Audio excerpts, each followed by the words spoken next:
12th तक ये question देखने को मिलते हैं, जिसके अंदर मैंने बताया था आपको हु और हुम का प्रयोग करना किस तरह से प्रयोग किया जाता है क्लोज के रूप के अंदर। और उसी के बाद मैंने बताया था हुम के बाद किसका बताया, विच का बताया, देट का बताया। तो इस तरह से 4 अपने पॉइंट हो गए थे जो एग्जाम में देखने को मिलते हैं हमारे को। एक तो हुम से किसी सेंटेंस को जोड़िए, एक हु से जोड़िए, दूसरा तीसरा आप विच से जोड़िए, चौथा आप डेट से जोड़िए। तो इसके सारे कंसेप्ट मैंने बता दिए, जो लास्ट वीडियो है अपने चैनल पर डले हुए हैं उनको आपको देखना है और समझना है। और इसी ये चारों शब्द जो है उनसे जो हम सेंटेंस जोड़ते हैं, किस तरह से जोड़ते हैं, इनके नियम क्या है, किस तरह से सेंटेंस के अंदर से किस चीज़ को हटाकर इन शब्दों का प्रयोग करते हैं, वो सारी चीज़ें क्लियर कर दी है। इसके बाद हम आगे चल रहे हैं। जो नेक्स्ट हमारा जो लास्ट वाला इस टॉपिक का जो वर्ड आएगा वो आएगा हुज।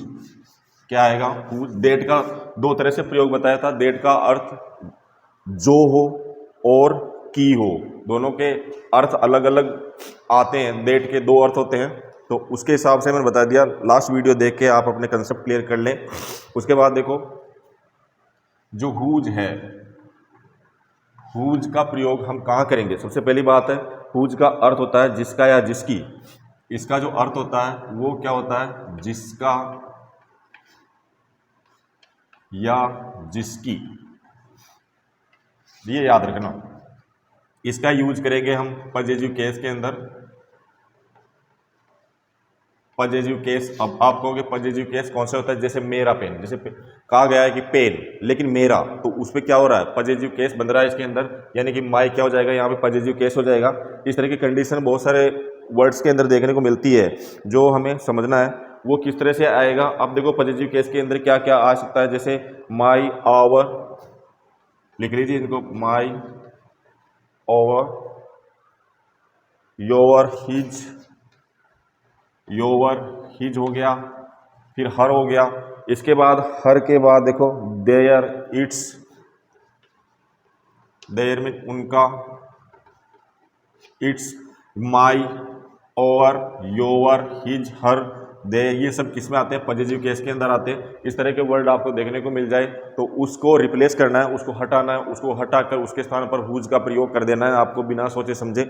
और इसका जो मेथड रहेगा वो सेम उस तरह से रहेगा जिस तरह से मैंने पहले बताया था आपको। हु का प्रयोग, हुम का प्रयोग किस तरह से करते हैं अपन। जैसे मेन क्लोज होता है, मेन क्लोज के बाद कौन सा आता है? सबऑर्डिनेट क्लोज आता है। सबऑर्डिनेट क्लोज और मेन क्लोज जो होता है, अपन ने नंबरिंग की थी इसकी, क्योंकि सबऑर्डिनेट क्लोज और जो मेन क्लोज होता है वो समझने में थोड़ी दिक्कत होती है। तो आपको सेंटेंस 1 और 2 2 प्रकार से याद रखने हैं कि 1 वाला सेंटेंस होता है वो अपने आप में परिपूर्ण अर्थ निकालता है, कंप्लीटली अर्थ आउट करता है। और लेकिन जो सबऑर्डिनेट क्लोज होता है वो सबऑर्डिनेट क्लोज उस मेन क्लोज यानी कि दूसरा वाला सेंटेंस है जो फर्स्ट वाले सेंटेंस पे क्या रहता है? निर्भर रहता है, उसके बिना वो अधूरा रहता है, तो उसको सबऑर्डिनेट क्लोज बोलते हैं।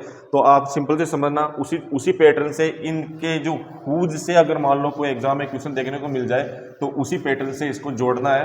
और हु और हुम का पैटर्न मैंने 2-3 बार आपको समझा दिया क्लास के अंदर, तो वो आपको देखना है किस तरह से देखना है। जैसे mister Amit is my friend, जैसे मैं लिख दूं mister Amit is my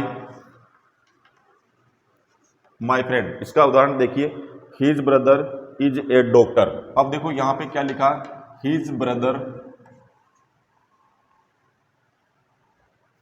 is a doctor. समझना ध्यान से, ये तो हो गया। देखो ये कंप्लीटली अर्थ बता रहा अपने को। अमित इज माई फ्रेंड, यानी कि जो अमित है, अमित जो है मेरा दोस्त है, लेकिन क्या कह रहा है यहाँ पे सेकंड वाले सेंटेंस में? His brother is a doctor. अगर मान लो इसका अर्थ आप निकालोगे, उसका भाई क्या है? डॉक्टर है। अब इसके बिना ये सेंटेंस अधूरा है। यानी कि अब देखो हिज किसके लिए आया है यहाँ पर?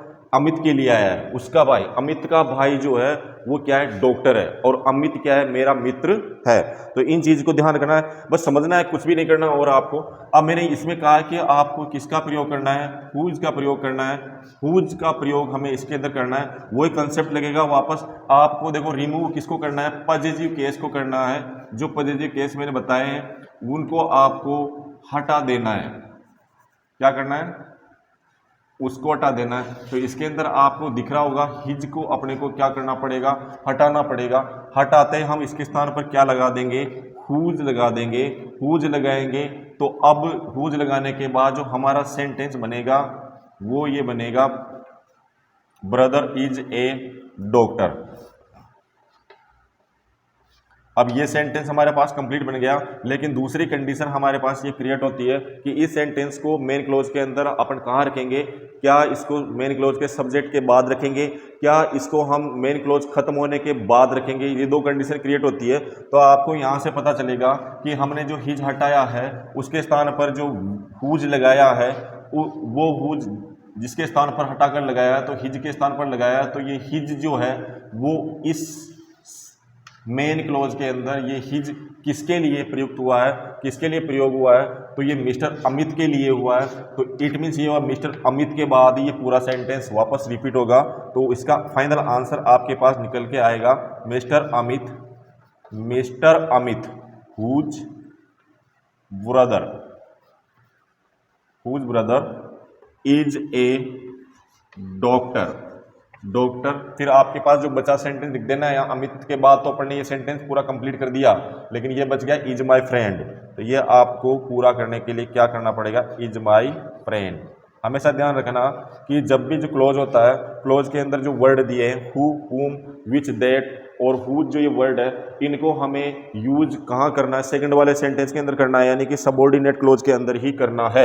ये ध्यान रखना, मेन क्लोज के अंदर कोई परिवर्तन नहीं करना, क्योंकि मेन क्लोज का जो अर्थ निकलता है वो अपने आप में कंप्लीट होता है, लेकिन सबऑर्डिनेट क्लोज का जो अर्थ है इसके बिना अधूरा होता है, मेन क्लोज के बिना अधूरा होता है। अगर आपको पता नहीं चल रहा तो इस सेंटेंस को देखने से ही आपको पता चल रहा होगा इसमें क्या कहा गया सेकंड वाले सेंटेंस के अंदर, सबऑर्डिनेट क्लोज के अंदर।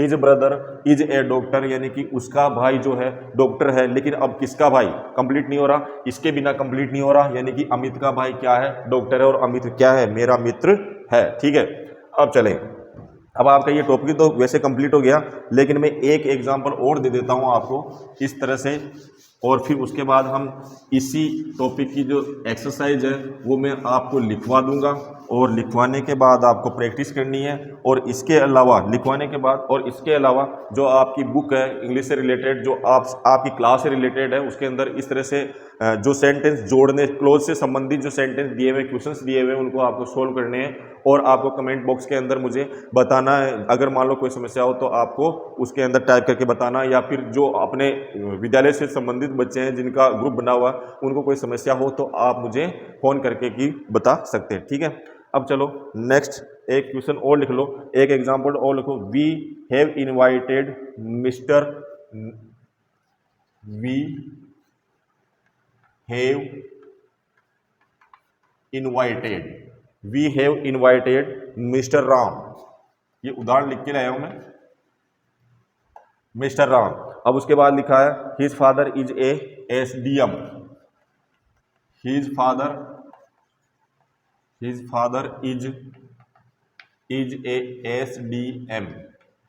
एसडीएम जो आर से बनता है, फर्स्ट रैंक की सर्विस होती है।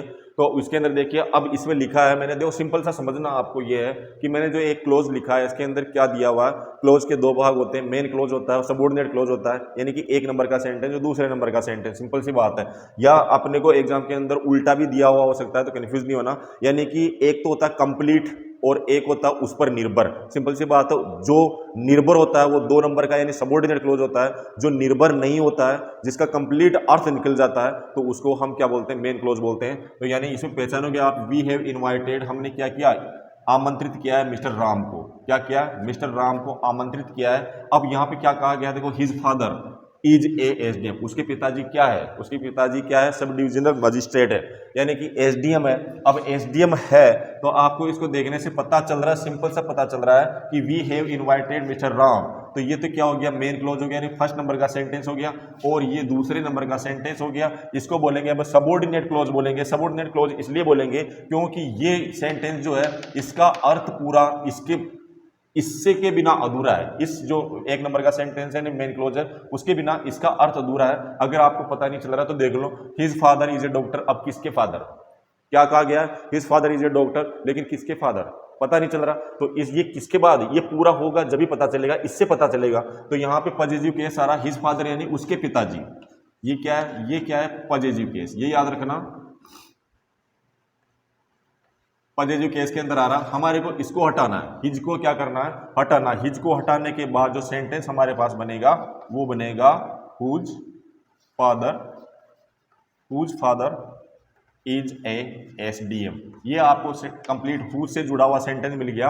अब हुज से जुड़ा हुआ सेंटेंस हमारे को मिल जाता है, पैटर्न वो ये सेम, बस कुछ भी चेंज नहीं है।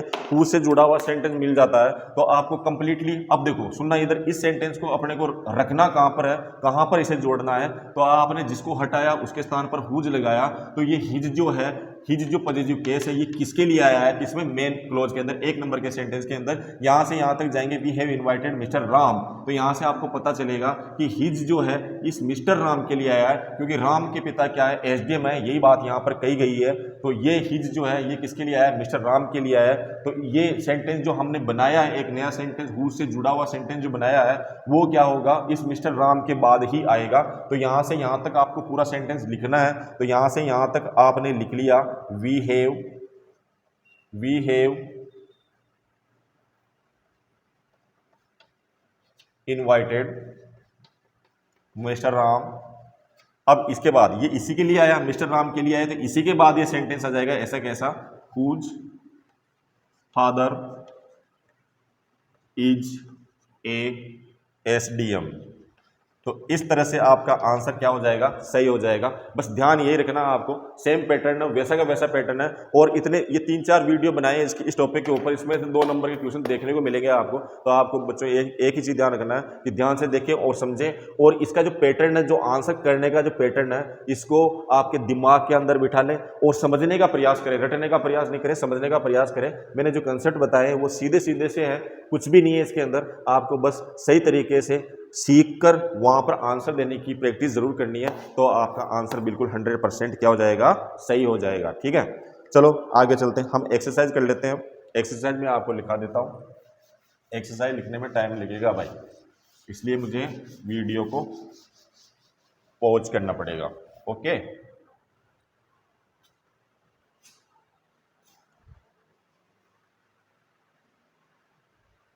आपको बोर्ड पे दिख रहे होंगे, हाँ देखिए। अब देखो, ये बोर्ड पे देखने से हमें पता चल रहा है कि मैंने कुछ सेंटेंस लिखे हैं जो आपको किससे कनेक्ट करने हैं, हु से कनेक्ट करने हैं। ठीक है, समझ में आ गई ना, हु से क्या करना है, इसको कनेक्ट करना। हाँ देखिए, फर्स्ट वाला सेंटेंस लिखा, फर्स्ट वाला सेंटेंस लिखा, ये आपको करने हैं, घर पे प्रैक्टिस के लिए लिखे हैं मैंने। The boy taught English, he was my brother. समझ में आ गई। ये आपको हिंदी अर्थ करने की जरूरत नहीं है, इसके अंदर हिंदी अर्थ करने की जरूरत नहीं है आपको, बस इसको किससे जोड़ना है, हु से जोड़ना है। I have met the boy, he got 96% in 12th class. Nikita was intelligent, she topped the class. Mukesh helps the needy people, he is liked by everybody. Milton was a famous English poet, he was blind. ये आपको board में देखने को मिल रहे हैं, screenshot ले लीजिए या कॉपी में नोट कर लीजिए, उसके बाद मैं नेक्स्ट बता रहा हूं। बोर्ड पे देख रहे होंगे वापस, जो हुम के जो सेंटेंस है, हुम से रिलेटेड है, एक्सरसाइज दी है मैंने, वो भी आपको करनी है यहाँ पर। और जो भी चीज़ समझ में नहीं आए, एक बार नहीं 20 बार पूछना। देखो मैं लिखा है, Nikita bit a girl, I know her, where is the girl, the principal wants to see her, the man is a notorious person, the police arrested him this morning, Neeraj is my best friend, you like him. तो ये चीज़ें आपको ध्यान रखनी है, इसको आपको home से कनेक्ट करना है। और नेक्स्ट वाले क्लास या जो नेक्स्ट वाला टॉपिक अपन स्टार्ट करेंगे, उसके अंदर में जो दूसरे बच्चे हैं, डेट है, जैसे विच बच गया इसके अंदर, और क्या बचा, हुज बच गया, तो इसके सेंटेंस भी आपको मैं लिखा दूंगा। तो आपको इन चीज़ों को समझना है और वीडियो को देखना है, देख के समझना है, बस फ़ायदा होना चाहिए, हर स्टूडेंट को फ़ायदा होना चाहिए। ठीक है, धन्यवाद।